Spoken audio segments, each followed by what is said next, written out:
I was born in 1925. At home we just spoke German, but I was attending Polish school. Life was good. My parents were athletes. We were skiing, we were skating, we were swimming in the ponds in the area. I went to school, to public school. I never had any problem with anti-Semites because there were no Jews there, and we were part of the family. The September 1st, 1939, the Polish president declares war on Germany. We were one of the very few families that had a radio, and the people were gathering outside the window to listen to that. It takes a few hours when all the town was on the move, because we were right on the border. They were afraid of the war, and people left the town. On the 19th of October, a bang on my door, on our door, they took my father.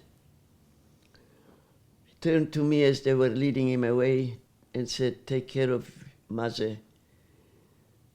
This is all over, we will meet right here, no matter where we are." Bank accounts were closed, we had no money, we had no income, but we were so loved in that community that people would bring us food, and just so we know that we belong.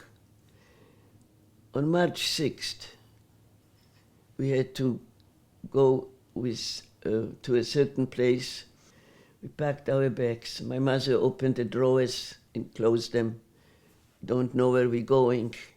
Don't know if we'll ever be here. He stood outside the door as we were leaving with the key in a hand and says, "Do I lock the door? It really doesn't matter." And so my sister, my mother, and I went to the neighboring town where we were supposed to meet.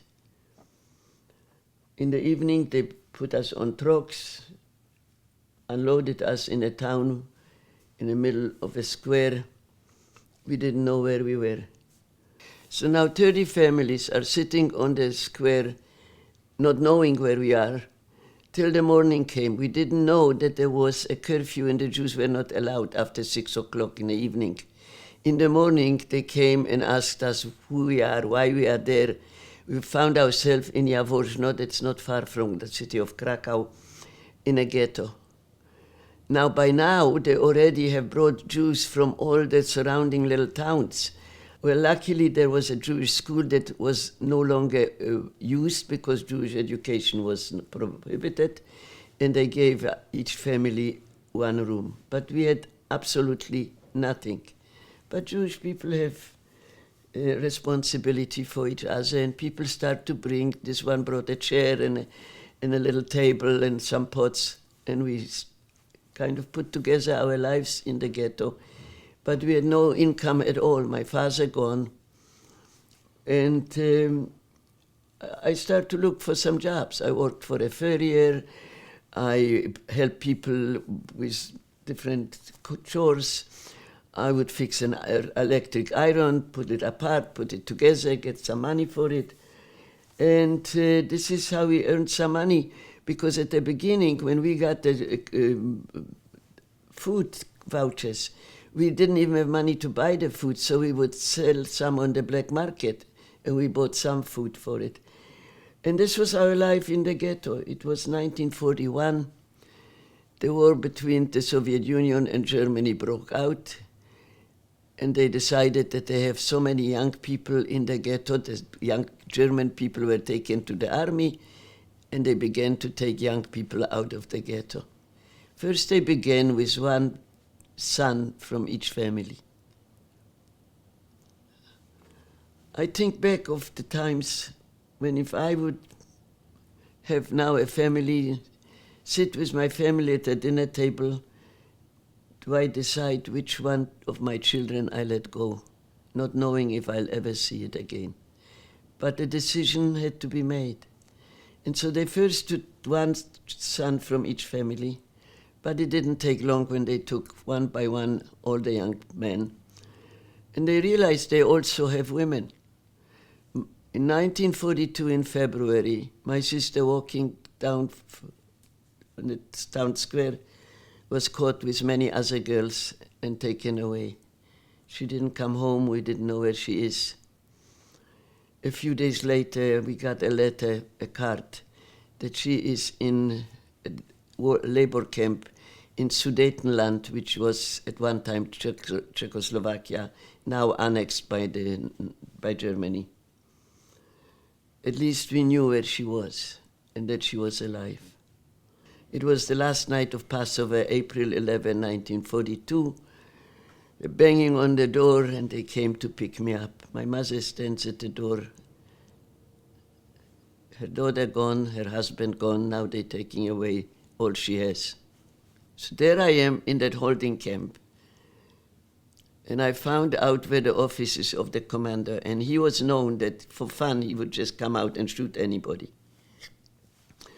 I knock on his door, and he says, Herein, come in. He doesn't know who is outside. I walk in, he almost fell off the chair. What are you doing here? I came to ask you a favor. Oh, now he wants to know what the favor is. He's curious. My sister is in a camp in Oberaltstadt, and I'd like you to send me there.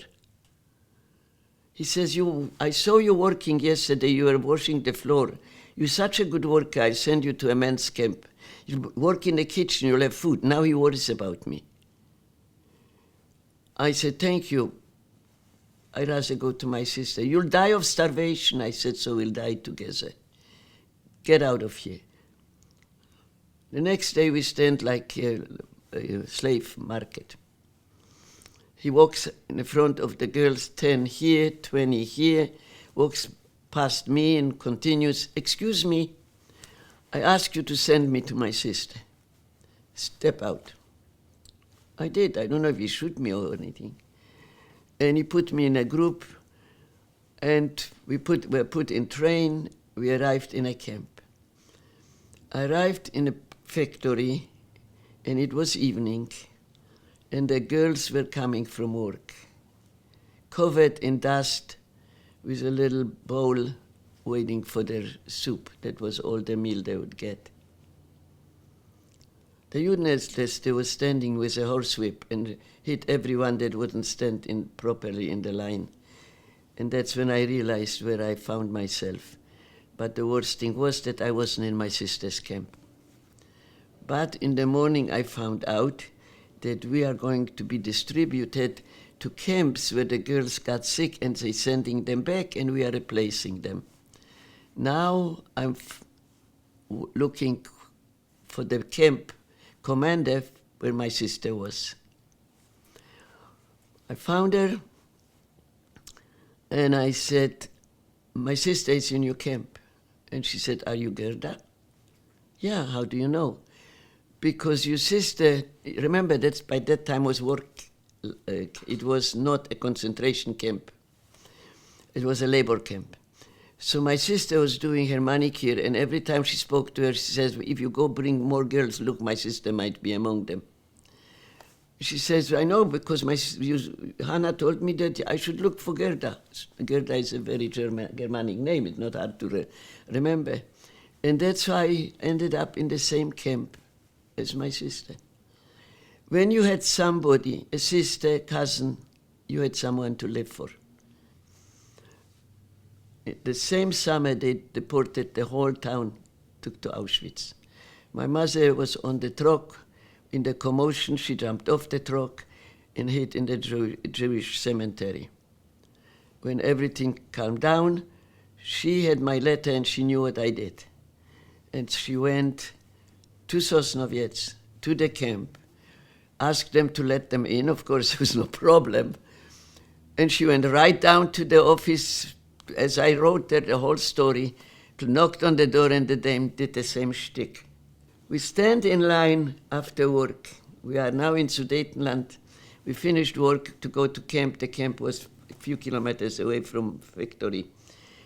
And one SS guard with a gun walks with a woman with a little suitcase. And as they come closer, it was my mother. A story you will never hear. But you had to have courage to do it because you don't know. He could have taken the gun and shot me. But somehow, something happened. So by, you know what we say, it's Pachet. And so the three of us were in camp, and now we for sure had to live for each other. 3 years of starvation and work and abuse. The commander of our camp came to the factory and saw me in the machine shop. And slowly and slowly, every time he found an occasion, he would beat me up. One day I was not ready to go back to camp. I went on the windowsill, opened the window and wanted to jump out from the 3rd floor in the factory, and a girl pulled me back on my skirt, or I wouldn't be here. Now the war is coming to an end. And then it was May 9th. Actually, May 8th in the evening. We came back from work, and there, that Unterscharführer, we were always lined up to be counted. There was nowhere to go, but we were every day counted. And he walks up and down and he says, "How old are you?" 17. "How old are you?" 18. "Well, you're not getting any older. The camp is rigged with dynamite and we'll blow it up."